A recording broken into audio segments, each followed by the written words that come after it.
대부분의 사람들에게는요, 각자의 이름이 있습니다.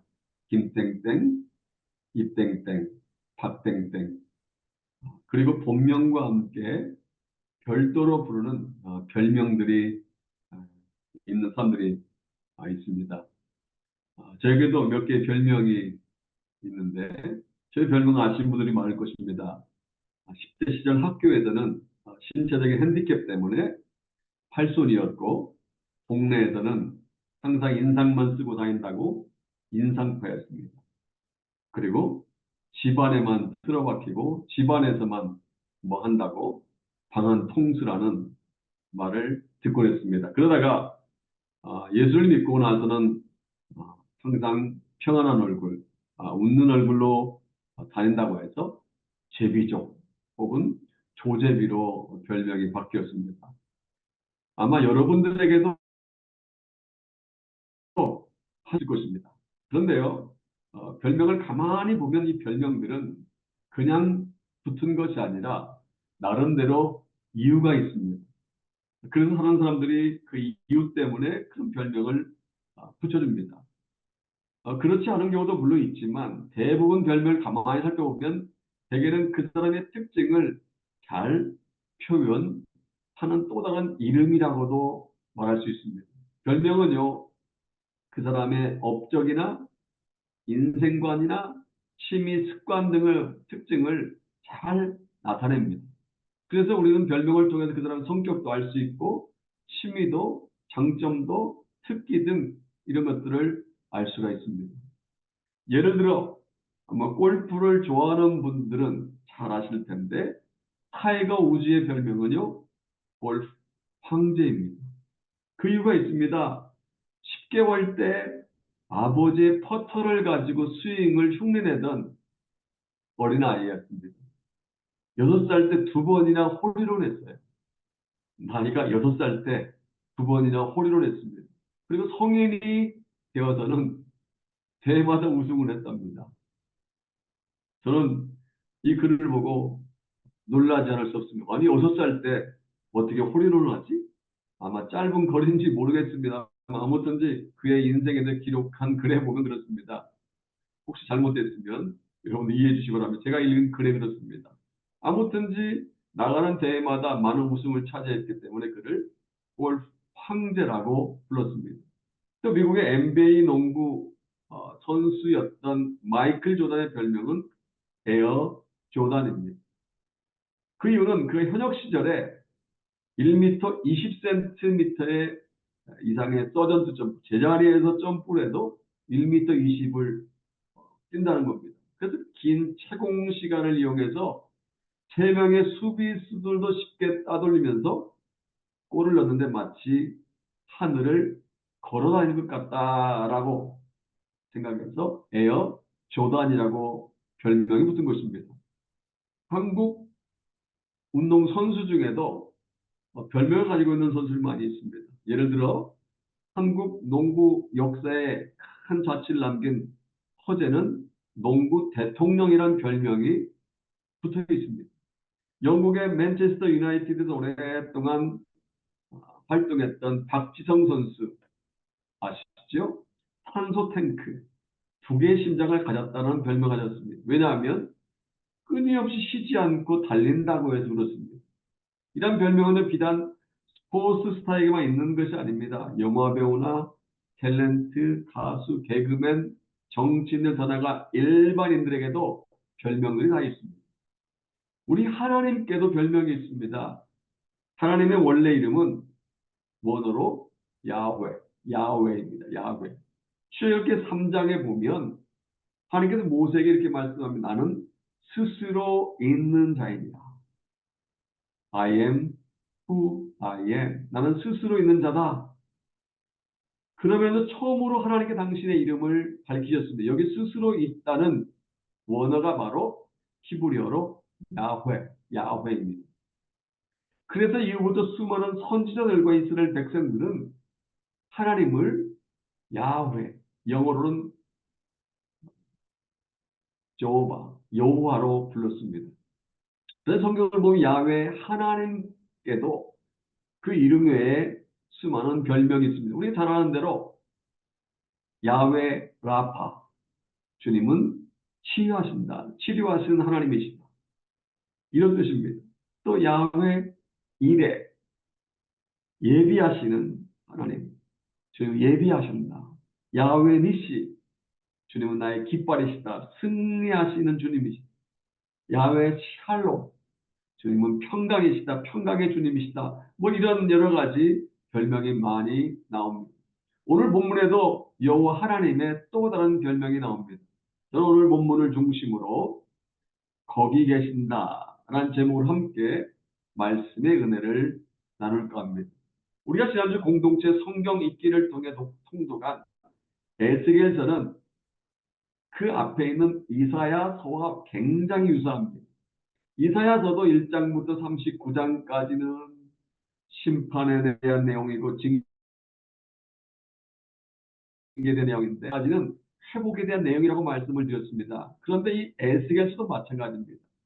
1장부터 32장까지는 하나님의 심판에 대한 내용이고 33장부터 마지막 장 48장까지는 하나님의 회복에 대한 내용입니다. 우리가 잘 아는 대로 이스라엘 백성들은 하나님의 사랑하시는 백성들이었지만 하나님을 떠나 우상을 숭배하고 가증한 죄를 저질렀습니다. 야훼 하나님께서 수많은 선지자들을 보내셔서 보수하고 경고했지만 아무런 소용이 없었습니다.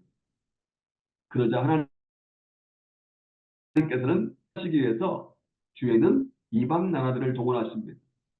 북이스라엘은 아수르에게 주전 722년에 망해버리고 남아있는 남유다도 아수르의 이어 패권을 차지한 바벨론의 침공을 받게 됩니다.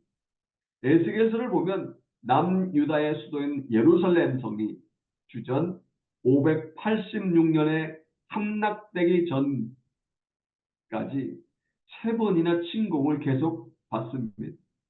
그리고 왕과 많은 백성들이 바벨론으로 포로 끌려갑니다.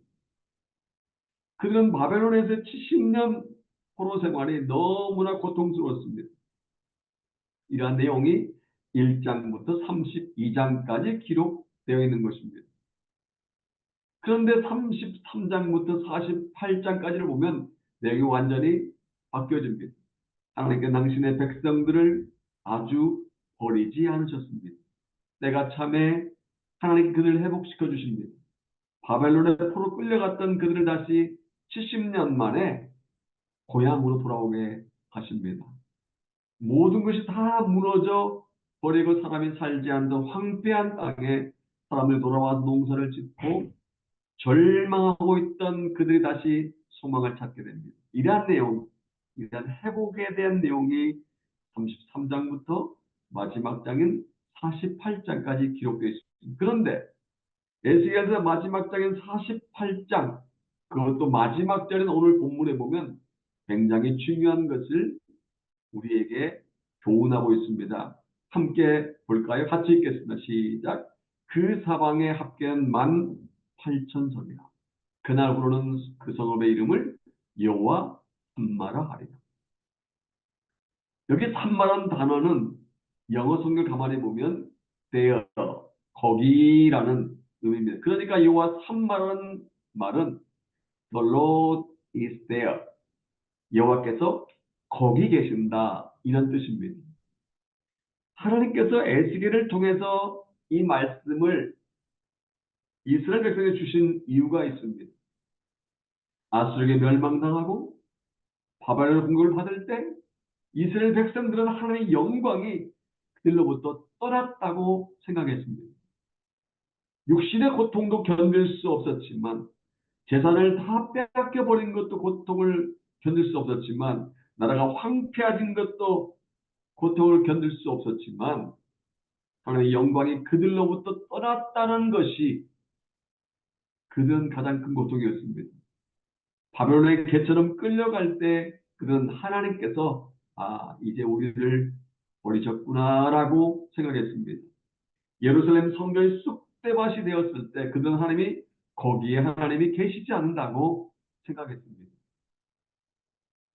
혹시 이 자리에도 하나님의 눈에 보이지 않는다는 이유 때문에 하나님은 없다고 생각하는 분이 계실지 모르겠습니다. 현재 직장 문제와 사업의 문제, 물질 문제, 건강의 문제, 관계 문제 등으로 고통받고 있다는 이유 때문에 하나님은 나와 함께 계시지 않는다고 생각하는 분이 계실지 모르겠습니다. 지금으로부터 2600년 전 에스겔 선지자가 활동하던 시대의 이스라엘 백성들이 바로 그랬습니다. 하지만 그렇게 생각하는 이스라엘 백성들을 향한 말씀은 여호와 산마, 여호와께서 거기 계신다 였습니다. 그들이 이방 나라의 침략을 받아서 고통을 당할 때도 하나님은 거기 계셨다는 것입니다. 그들이 개처럼 포로 끌려가며 조롱을 받는 순간에도 하나님께서는 거기 계시면서 그들의 신음소리를 들으셨다는 것입니다.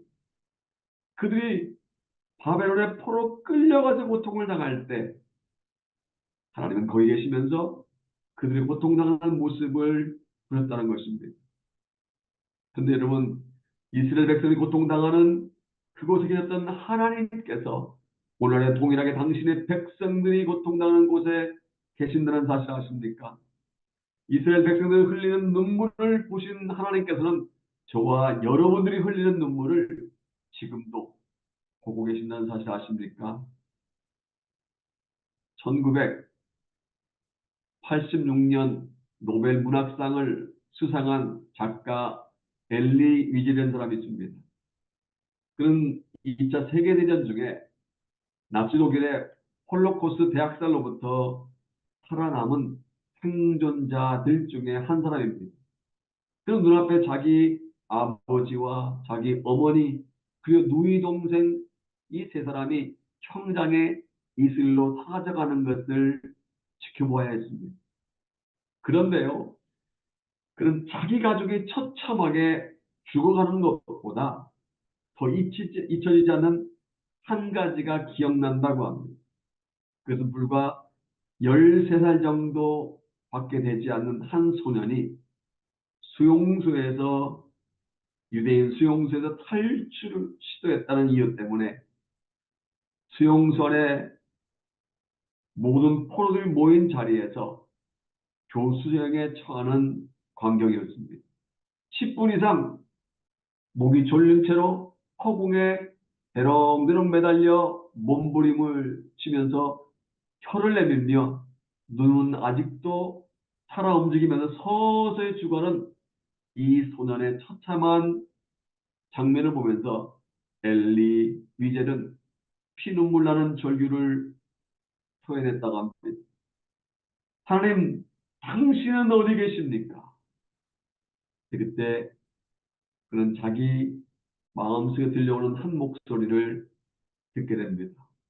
나는 저 소년과 함께 저 교수대에 매달려 있노라.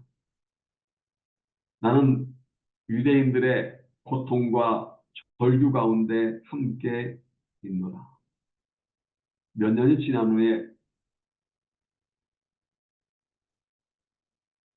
그는 수용소에 나와서 프랑스 파리에 가서 프랑스와 모리악이라는 사람을 만나서 그때의 체험을 들려주었다고 합니다. 그러자 모리악은 엘리 위젤에게 이렇게 말했답니다. 나는 당신에게 나타난 그분이 바로 십자가에 못 박히셨던 예수 그리스도라고 믿고 싶소. 2000년 전 십자가에서 우리의 죄와 고통을 대신 짊어지신 그분은 지금도 우리가 사는 고통 속에 함께하고 계시오. 그렇습니다.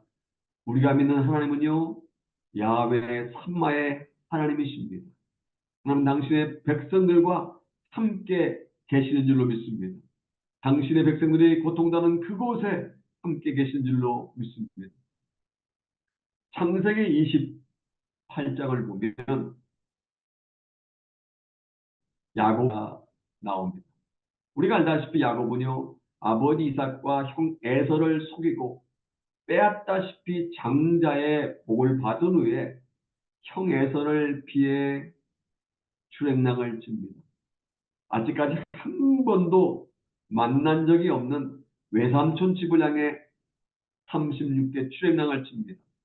도망가다 보니 밤이 되어서 베델이라는 곳의 들판에서 잠을 자게 됩니다. 그런데 그날 밤에 하나님이 야곱에게 나타나서 이렇게 말씀하십니다. 내가 너와 함께 있어.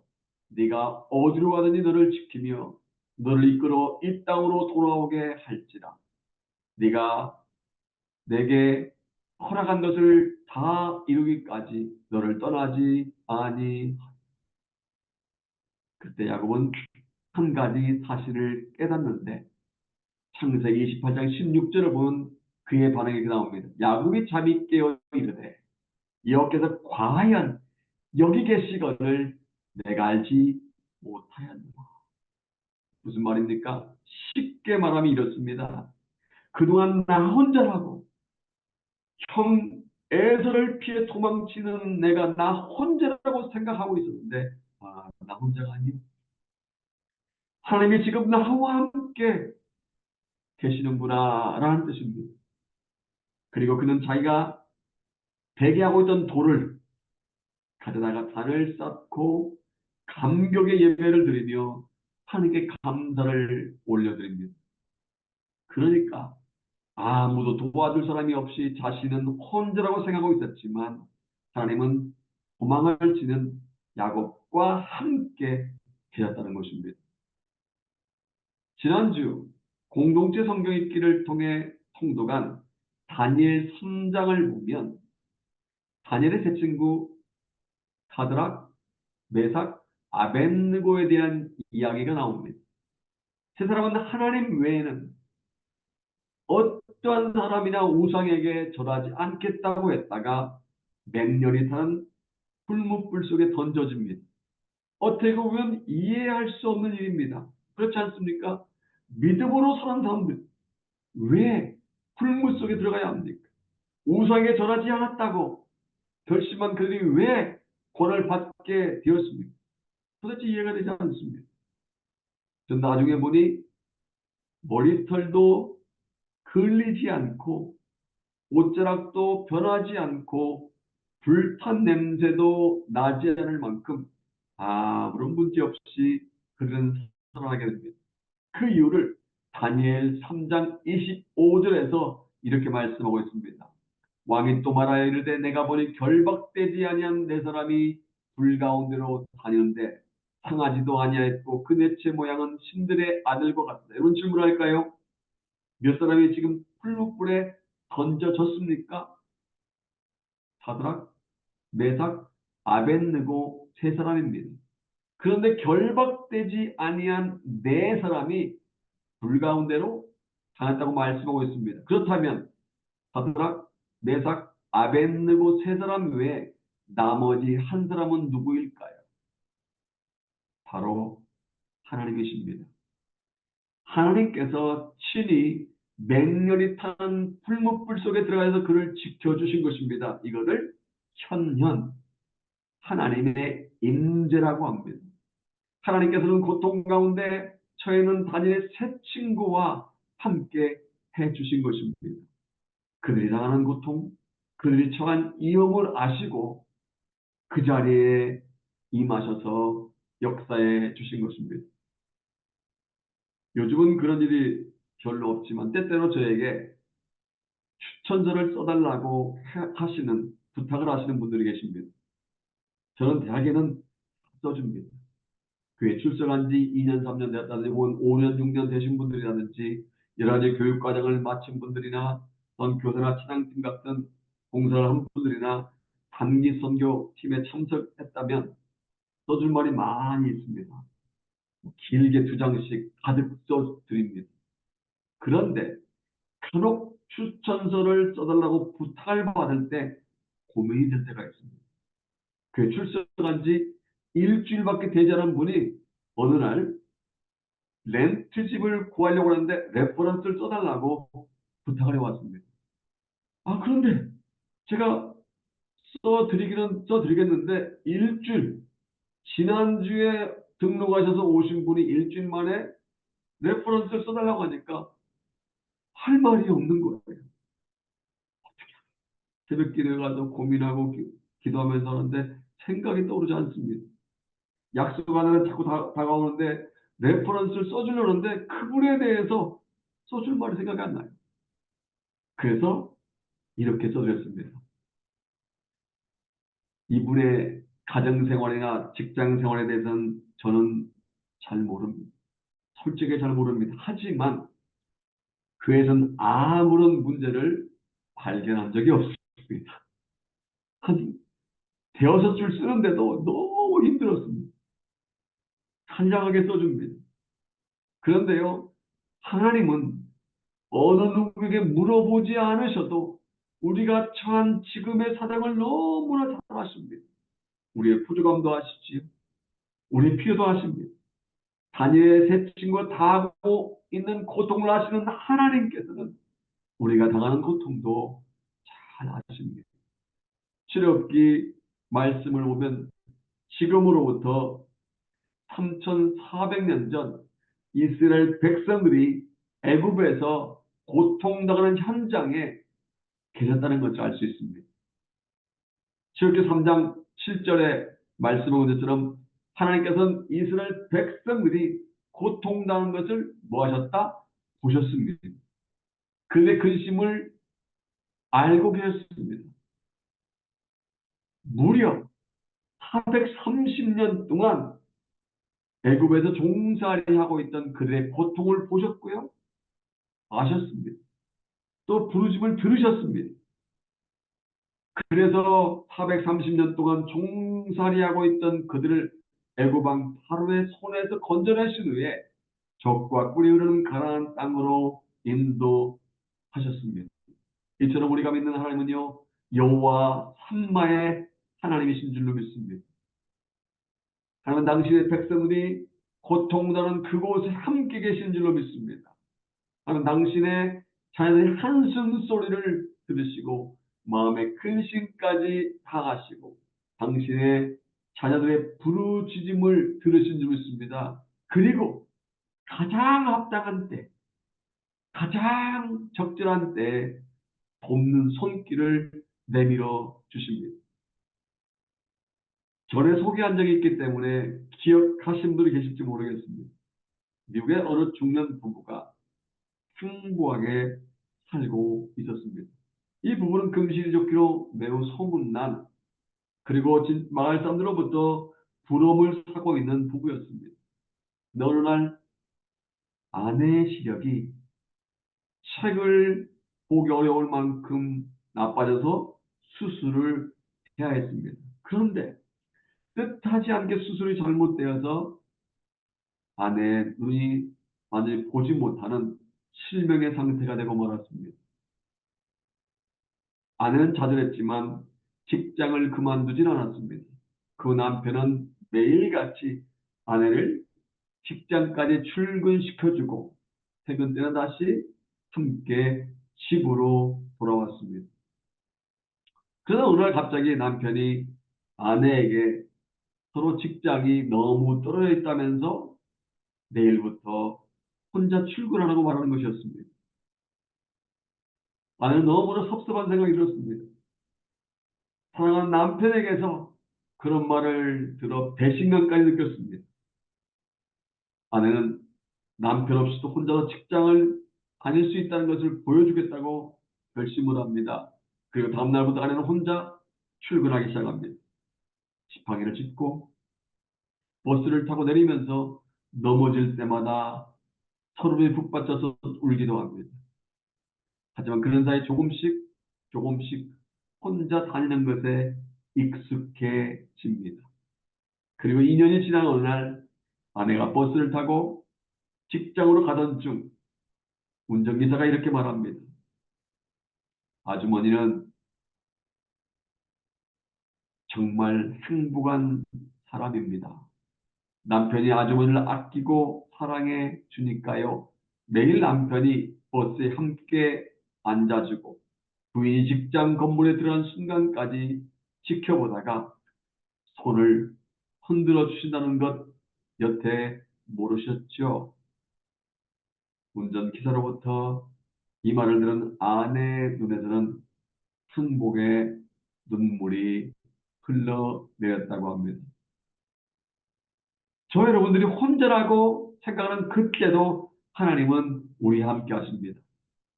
나는 시각장애인이 된 아내가 가는 곳마다 함께 동행했던 남편처럼 우리가 가는 곳마다 동행해 주십니다. 누가복음 24장에 보면 엠마오로 내려가는 두 제자의 이야기가 나옵니다. 두 사람은 모든 것이 끝났다고 생각했습니다. 그동안 구세주로 알고 있던 예수가 죽었기 때문에 그동안 예수를 따라다녔던 것이 헛수고였다고 생각했습니다. 그래서 엠마오라는 시골로 내려가고 있었습니다. 그런데 십자가에 못 박혀 돌아가신 지 사흘 만에 부활하신 주님께서 조용히 두 사람에 찾아와서 함께 동행해 주십니다. 누가복음 24장 16절에 보면 그 상황을 이렇게 묘사하고 있습니다. 그들의 눈이 가리어져서 그들의 눈이 가리어져서 그인 줄 알아보지 못하였거늘. 엠마로 간 두 제자의 눈이 가리어져서 부활하신 주님이 그들과 함께 동행하고 있음에도 불구하고 주님을 알아보지 못했다는 것입니다. 그렇습니다. 주님은 바로 그곳에 계셨습니다. 단지 그들이 몰랐을 뿐, 그의 눈이 가리어져서 그들이 인식하지 못해서 몰랐을 뿐, 주님은 낙심한 채 시골로 내려가는 그들과 함께 하신 것입니다. 우리의 착각 중에 하나가요, 하나님이 멀리 계신다고 생각하는 것입니다. 믿음이 좋은 사람이라고 불렸던 사람도 때때로 문제 앞에 너무 집중하다 보면 하나님이 멀리 저 하늘나라에 계신다고 생각합니다.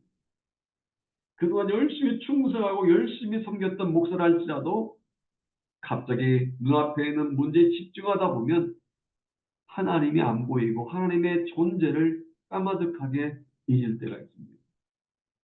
이스라엘의 성군이라고 일컬어지던 다윗이 바로 그랬습니다.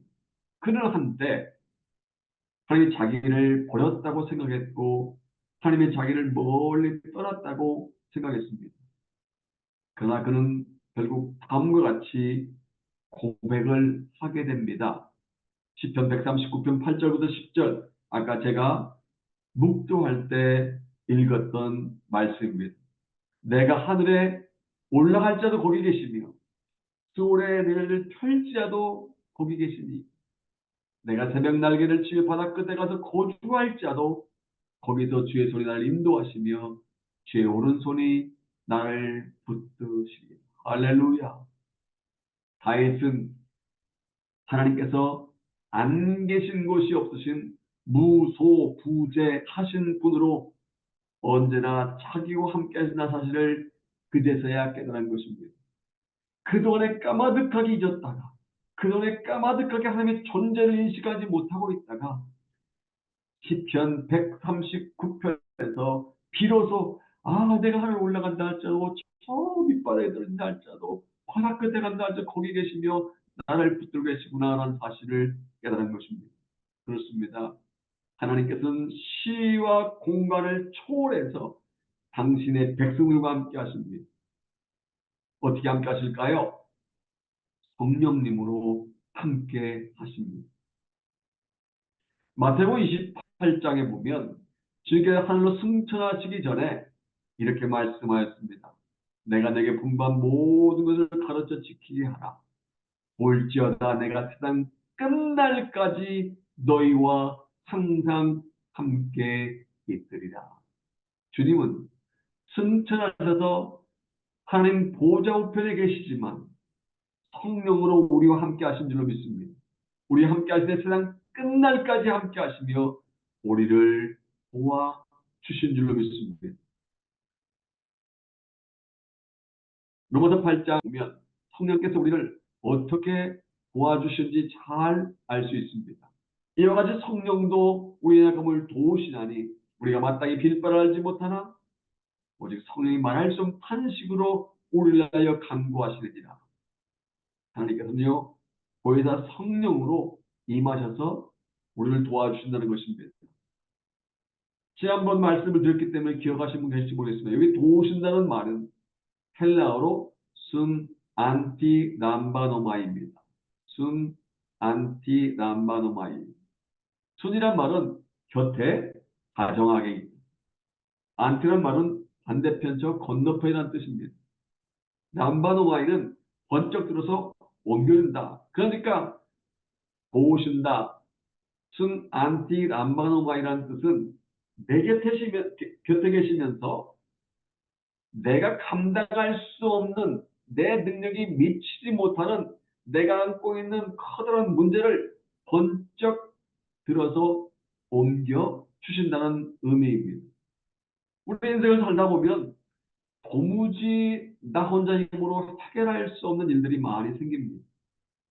거대한 바위에 가로막혀 한 발자국도 앞으로 움직일 수 없이 힘들어 발만 동동 구르고 있는데 그때 힘 있는 한 분이 나타나서 거대한 바위 덩어리를 번쩍 들어서 옮겨 주었습니다. 그래서 앞으로 우리는 나가게 되었습니다. 이것을 순안티 남바노마이라고 말합니다. 여러분, 거대한 장벽, 바위 같은 장벽이 여러분 앞에 가로막혀 있습니까? 혼자 힘으로 도저히 풀 수 없는 문제가 산적해 있습니까? 앞으로도 가지 못하고 뒤로도 가지 못하는 진퇴양난의 어려움 가운데 있습니까? 성령님을 의지하시기 바랍니다. 순 안티람바노마이 보혜사 성령께서 도와주십니다. 그런데 한 가지 여기서 놓쳐서는 안 되는 단어가 있습니다. 시제입니다. 시제. 과거 한때 도와주셨다가 아닙니다. 앞으로 일어날 문제를 도와주실 것이다가 아닙니다. 성령께서 우리의 나감을 도와주시느니라. 도와주신다. 이 말은 현재형입니다. 우리 인생을 살아가면서 괴로워하고 고통과 절망 가운데 있을 때 보혜사 성령께서 도와주신다는 것입니다. 내가 낙심하여 기도할 수 없을 때조차 여호와 삼마 하나님께서 성령으로 함께 하시며 탄식의 영을 주셔서 울부짖어 기도하도록 도와주신다는 것입니다. 우리 하나님은요, 임마누엘, 즉 우리와 함께 계시는 하나님이십니다. 우리가 주님 어디 계세요? 하나님 어디 계세요? 너무 힘들어요. 라고 말할 때 주님은 아니야 라고 말씀하십니다. 하나님 당신의 백성들이 지쳐 쓰러질 때 팔짱 끼고 저 하늘나라에서 나몰라라 외면하시는 분이 아니십니다. 다가오셔서 성령으로 위로해 주시고 어루만져 주십니다. 혹시 험한 인생길을 혼자 걸어간다고 생각하는 분이 계시지 않습니까?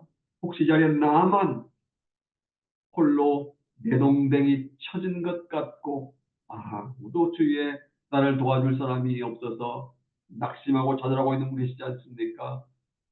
뒤를 아무리 둘러봐도 나를 도와줄 사람도 없고 내 힘으로는 눈앞에 쌓이는 문제를 해결할 힘이 없어서 주저앉아 있는 분 계시지 않습니까?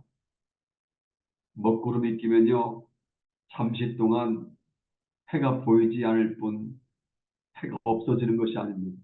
마찬가지입니다. 우리가 느끼지 못한다 할지라도 하나님은 우리와 여전히 함께 하시는 줄로 믿습니다.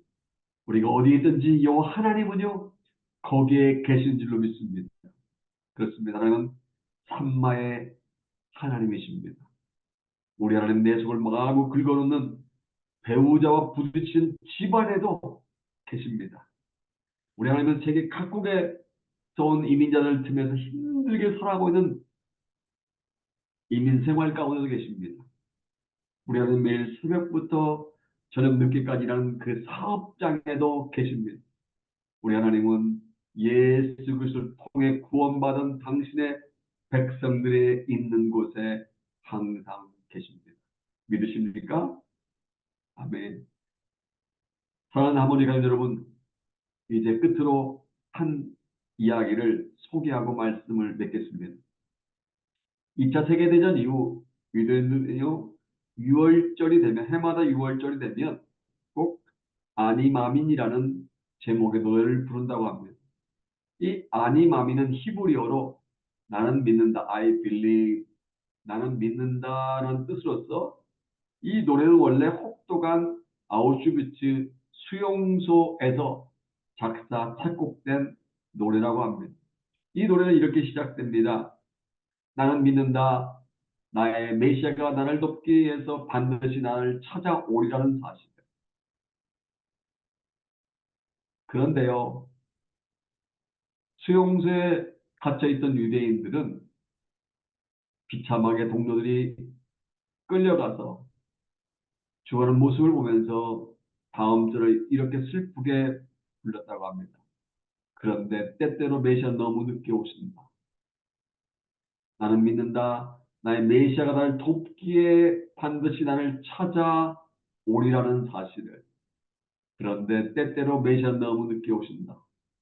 그런데 그 수용소 안에 있던 외과 의사 출신의 한 젊은 유대인은 그렇게 부르기를 거절했습니다. 왜냐하면 그 마음속에는 하나님에 대한 믿음이 있었기 때문입니다. 그는 앞서 소개한 시편 139편 8절부터 10절에 나오는 내가 하늘에 올라갈 자도 거기 계시며 수월에 내려갈 자도 거기 계시니 내가 새벽 날개를 치며 바다 끝에 거주할 자도 거기서 나를 인도하시고 주의 오른손에 나를 붙들어 주신다는 믿음이 있었기 때문입니다. 그러나 하나님께서 자기를 인도하시며 자기를 붙들어 주시고 계시기 때문에 절대 죽지 않는다는 확신을 가졌습니다. 그래서 수용소에 있다가 언제 가스실로 끌려갈지 모르는 상황에서도 추한 모습을 보이지 않으려고 항상 몸가짐을 정갈하게 했다고 합니다. 수용소 같은 다른 동료들은, 다른 유대인들은 다 포기하고 깊이 잠든 밤중에도 그는 홀로 일어나서 유리 파편 조각으로 날카롭게 그것을 칼처럼 파편 조각을 갈아서 피가 날 정도로 깔끔하게 얼굴에 면도를 매일같이 했답니다. 아침이 되면 죽음의 사자인 나치 병사들이 그들의 방을 찾아왔습니다. 그런데 병사들은 그 청년의 얼굴을 보고는 차마 그를 가스실로 끌고 가지 못하고 매번 옆에는 다른 유대인들을 데리고 갔습니다. 깔끔하게 면도를 한 그 모습에서 강렬한 삶의 의지를 엿보았기 때문입니다. 드디어 나치 독일이 전쟁에서 패하고 전쟁이 끝났을 때 그 청년은 소수의 생존자들 중 한 사람이 되어서 수용소에서 나오게 됩니다.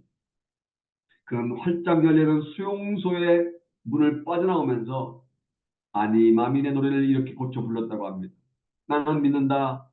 나의 메시아가 나를 돕기에 반드시 찾아오리라는 사실을. 그런데 사람들은 너무 서두른다. 사람들은 너무 서둘러서 믿음을 포기한다. 그 세상에 그의 일기가 공개되었는데 수용소 아우슈비츠 수용소에서 있었던 일기가 세상에 공개되었는데 그 속에 이런 글귀가 쓰여 있었다고 합니다. 고통 속의 죽음을 택하는 것은 가장 쉽고 나태한 방법이다. 죽음은 그렇게 서두를 것이 못 된다. 죽음 앞에서 살아보려는 부활의 의지, 이것이 새로운 창조다. 그가 바로 그 젊은이가 바로 빅터 프랭클이라는 사람입니다. 그는 3년 동안 강제 수용소에서 보낸 경험을 토대로 책을 썼는데 1984년 천국에 올라갈 때까지 그의 삶의 의미를 읽지 않으면서 결국 회복된다는 삶의 의미만 읽지 않으면 분명히 회복된다라는 이런 치유 방법을 주장했는데 그것이 바로 로고 테라피라는 치유 방법입니다. 여러분 어떠한 일, 어떠한 경우를 만난다 할지라도 낙심하거나 절망하지 마시기 바랍니다. 오히려 날마다 우리 함과 함께 계시는 삼마의 하나님을 기억하시기를 바랍니다. 큰 고통과 시련을 당해서 나만 홀로 내동댕이 처진 것 같고, 나만 억울한 것 같고, 나만 불행과 비극의 주인공이 된 것 같이 느껴질 때에도 삼마의 하나님을 의지함으로 말미암아 삼마 대신 하나님의 손길을 체험하는 저와 여러분 되시기를 주님의 이름으로 축복합니다. 아멘.